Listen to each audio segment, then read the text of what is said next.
kita akan melanjutkan pembahasan 17 poin agar kita bisa jualan laris di Shopee. Di part 1 kita sudah membahas 1 poin. Di part 2 kita sudah membahas sampai poin ke-7, jadi 2, 3, 4, 5, 6, 7. Di part 3 ini mudah-mudahan dapat lebih banyak lagi, sehingga tonton sampai selesai dan no skip. Dan jika ada ilmu yang bermanfaat, jangan lupa like dan subscribe. Assalamualaikum teman-teman semua, kembali lagi dengan saya Septian.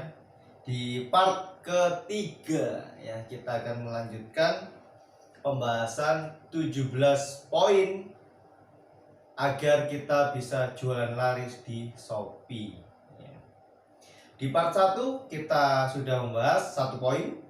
Di part 2 kita sudah membahas sampai poin ke-7, jadi 2, 3, 4, 5, 6, 7. Di part 3 ini mudah-mudahan dapat lebih banyak lagi, sehingga tidak semakin banyak partnya gitu ya. Oke teman-teman, langsung saja, karena teman-teman pasti langsung butuh intinya tanpa bertele-tele, benar? Karena saya pun kalau nonton YouTube, saya kadang-kadang sebel kalau pematerinya bertele-tele. Tapi saya sebel juga salah. Kenapa? Karena gratis. Ya namanya manusia, kadang-kadang sudah tahu gratis masih kurang bersyukur. Maka mohon maaf apabila teman-teman ada yang lagi kurang bersyukur. Saya mencoba untuk mengingatkan kembali. Ya, mudah-mudahan kita saling menasihati dalam kebaikan. Oke, masuk poin nomor 8. Kalau poin nomor 7 adalah harus bisa membaca laporan iklan. Poin ke-8, kalau mau produk kita jualan laris di Shopee adalah teman-teman wajib bisa mengevaluasi hasil laporan iklan. Jadi kalau misalnya sekarang saya beriklan, misalnya produk saya celana panjang ya, saya beriklan celana panjang dengan iklan luas dengan budget Rp200 per klik misalnya. Nah, saya harus bisa tahu tuh Rp200 per klik ini dengan budget misalnya 100.000 per hari, itu menggunakan berapa keyword dan berapa keyword yang jalan. Jadi misalnya saya masang 20 keyword, celana panjang murah, celana panjang bagus, dan lain-lain lah gitu ya misalnya. Nah, dari 20 keyword itu berapa keyword yang jalan? Saya harus tahu. Berapa keyword yang mendatangkan klik, saya harus tahu. Berapa keyword-keyword turunan yang disebarkan dari Shopee, yang dari keyword asal misalnya celana panjang murah, saya luas, itu hasil iklannya bisa kemana-mana tuh. Bisa kemana-mana. Nah, saya harus tahu kemana-mananya itu apa gitu. Saya harus tahu juga berapa budget iklan yang kepotong, berapa omset yang saya dapat, berapa profit margin yang saya dapat.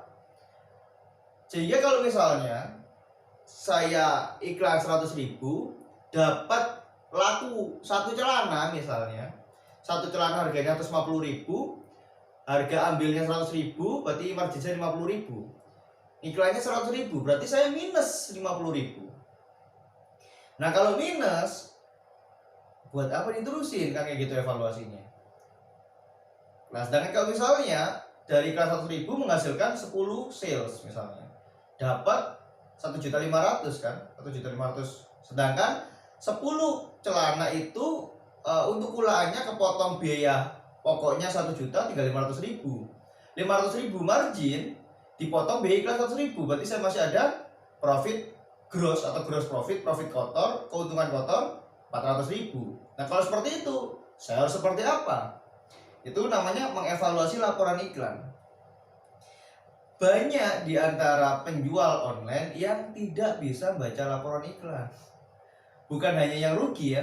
Saya punya teman itu, dia iklannya untung, lucu sekali. Dia itu ngiklan, dikasih limit satu hari itu mungkin 20.000 itu. Kasih 20.000, 10.000, limitnya kecil-kecil. Nah itu dia bisa terjual produk hingga 10 per produk dengan margin per produk 100.000. Jadi dia itu punya margin 1 juta kepotong biaya iklan 10.000, berarti dia untung 990.000. Nah itu dia merasa boncos. Merasa rugi, itu aneh itu dia merasa rugi. Jadi dia ketika diskusi ke guru saya ada di situ, dia bilang gini, aku boncos masih iklan terus, aku rugi masih iklan terus gitu. Ketika dilihat sama guru saya, di mana ruginya? Gimana kalau kamu tutup tokonya, produknya serahkan aku aja yang iklan. Sampai digitukan sama guru saya. Kenapa? Karena dia nggak bisa mengevaluasi hasil iklan. Kenapa nggak bisa evaluasi? Karena ternyata poin 7 dia bermasalah. Poin 7 apa? Dia tidak bisa membaca laporan iklan. Nah, ini masalah. Jadi kalau hasil iklannya bagus, harus gimana biar lebih rame? Kalau hasil iklannya jelek, harus gimana biar bisa mengembalikan uang-uang yang rugi tadi? Ya jangan sampai, waduh rugi terus nggak dilanjut. Belum tentu. Rugi belum tentu harus berhenti, belum tentu. Ya, karena evaluasi itu, kalau bisa evaluasi pasti akan menemukan langkah konkret. Saya kalau bermain, saya sudah rugi nih, misalnya rugi 500.000 di iklan. Gimana caranya 500.000 ini harus balik dulu gitu. Jangan nyerah dulu. Ya, jadi harus balik. Gimana caranya? Ya banyak caranya. Ya, mudah-mudahan ada kesempatan untuk bisa bertemu sama teman-teman, mau online maupun offline, untuk bisa membahas strategi lebih jauh. Nomor 9 adalah bisa ngambil kesimpulan untuk perbaikan atas evaluasi iklan tadi. Itu nomor 9. Jadi nomor 7 bisa baca iklan, nomor 8 bisa evaluasi, nomor 9 bisa ngambil kesimpulan perbaikan. Nah ini, jadi tidak mesti berhenti beriklan, tidak mesti menghapus produk, tidak mesti stop berhenti jualan di Shopee, tidak, tapi harus perbaikan. Nah, nomor 9. Nah, nomor 10 adalah paham teknik follow up. Paham teknik follow up. Banyak teman-teman yang dimana produknya sudah dimasukkan ke keranjang belanja sama calon customer, tetapi sama teman-teman tidak di follow up agar orang itu segera transfer. Nah, gimana caranya biar orang transfer di follow up? Lah gimana caranya follow up? Gimana caranya kita tahu produk kita sudah dimasukin keranjang belanja? Nah ini ada syaratnya. Kalau toko tertentu, toko dengan rating yang bagus, toko dengan balas chat yang bagus, toko dengan layanan yang bagus, itu akan muncul fitur di mana fitur broadcast di Shopee. Nah fitur broadcast ini ada banyak ya, ada broadcast ke seluruh followers, ada broadcast untuk mengingat pembelian ya, tadi kita jadi tahu berapa banyak orang sudah masukin ke keranjang belanja sedangkan dia belum bayar, kita harus ingetin, atau dia belum check out ya, baru masukin di keranjang belanja aja. Atau orang-orang yang batal, orang sudah bayar, sudah niat beli terus membatalkan, itu kalau pandai nge-follow up jadi beli. Karena di pelajaran follow up, orang jadi beli ketika di follow up kelima. Jadi 80% pembelian terjadi di follow up kelima. Jadi kalau habis follow up sekali orang nggak beli, jangan menyerah. Follow up lagi kedua kali, belum berhasil, jangan menyerah. 3, 4, sampai 5. Kalau sudah 5 kali follow up ya sudah gitu. Kalau nggak jadi beli, ya bisa jadi dia nggak punya duit, bisa jadi dia kompetitor yang asal-asalan gitu, asal-asal ngeklik gitu. Jadi dia follow up. Dan teknik follow up itu yang perlu diperhatikan karena kita di online, karena kita follow up-nya adalah melalui chat. Yang perlu diperhatikan adalah teman-teman harus paham tentang copywriting ya. Jadi bagaimana membuat penawaran follow up 1, follow up 2, follow up 3, follow up 4, follow up 5. Tentunya beda-beda ya. Jadi kalau ada yang pakai basa-basi dulu, ada yang tanya kabar dulu, ada yang kalau sudah kelima langsung ingetin.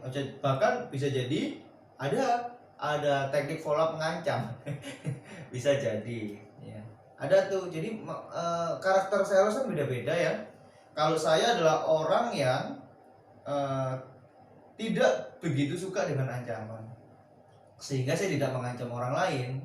Nah, tentu saya menggunakan teknik follow up yang lebih lembut ya. Tentu menggunakan follow up yang lebih lembut.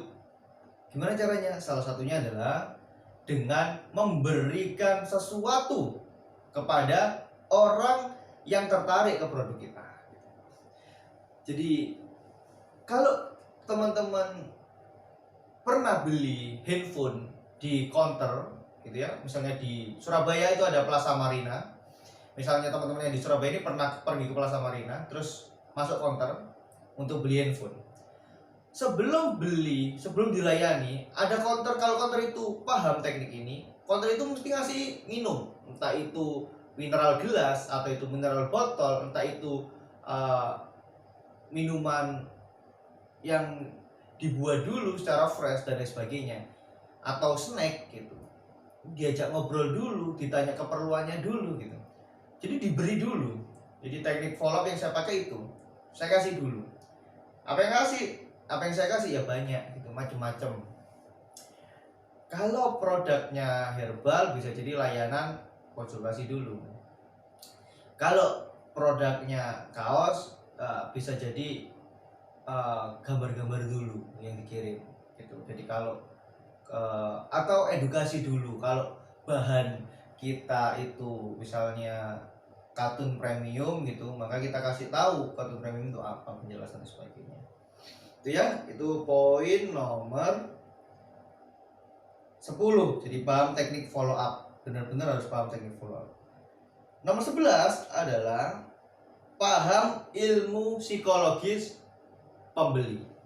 Nah, kalau sudah paham teknik follow up, bisa memadukan dengan ilmu psikologis pembeli, wah, ini spesial ya. Pasti orang itu, ini bahasa kasarnya orang itu kan merasa bodoh kalau nggak jadi beli. Orang akan merasa bodoh kalau nggak jadi beli. Nah, itu poin dari paham ilmu psikologis jual beli.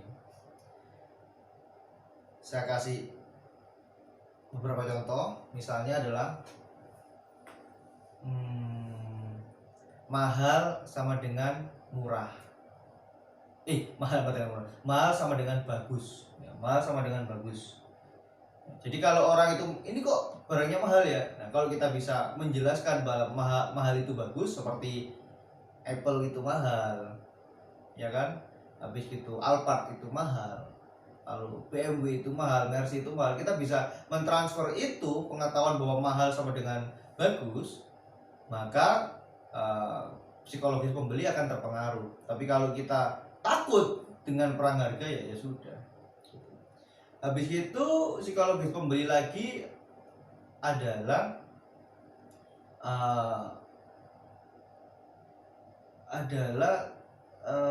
apa ya, misalnya contohnya terbatas. Jadi untuk ngatur stok itu juga ada tekniknya. Misalnya punya stok 1000 tapi teman-teman nggak mau nulis 1000 gitu ya, atau teman-teman kasih disclaimer gitu, kasih info bahwasanya setiap hari itu terjual berapa, sehingga untuk stok itu bisa jadi habis pada hari keberapa. Itu masuk dalam psikologis jual beli. Nomor 12 ya, kalau ingin jualan laris di Shopee adalah wajib bisa mendatangkan super traffic ke toko. Nah, super traffic ke toko ini ada dua cara ya, ada internal, ada eksternal. Nah, internal di Shopee ya bisa organik, bisa beriklan, bisa lain-lain. Jadi banyak sekali tekniknya, banyak sekali. Ya, di Shopee itu menyediakan banyak fitur yang bisa memanjakan traffic ke toko. Jadi kalau asal buka toko, jangan berharap dapat super traffic, jangan harap. Tapi kalau ngerti poin-poin fitur-fitur yang perlu dimasuki, di mana letak super traffic, maka ya tokonya kan laris. Lalu ada eksternal adalah teman-teman bisa dari WhatsApp dilarikan ke Shopee, dari Twitter, Facebook, Instagram, TikTok, semuanya dilarikan ke Shopee. Itu dari eksternal. Eksternal pun ya terserah mau ngiklan, mau organik, terserah. Ya. Nomor 13 adalah bisa memperlakukan calon pembeli dengan benar. Kalau memperlakukan calon pembelinya ini salah, ya orang enggan beli. Jadi kalau teman-teman belajar funnel itu ada cold market, ada warm market, ada hot market gitu. Sekalipun dikatakan orang yang masuk ke marketplace, orang yang masuk ke Shopee, itu orang sudah pasti butuh produknya, kan? Tapi orangnya untuk toko ke toko kita kan baru pertama kali kenal bisa jadi kalau orang baru. Nah, berarti sama toko kita masih dingin. Nah, gimana caranya kita bersikap kepada orang-orang itu?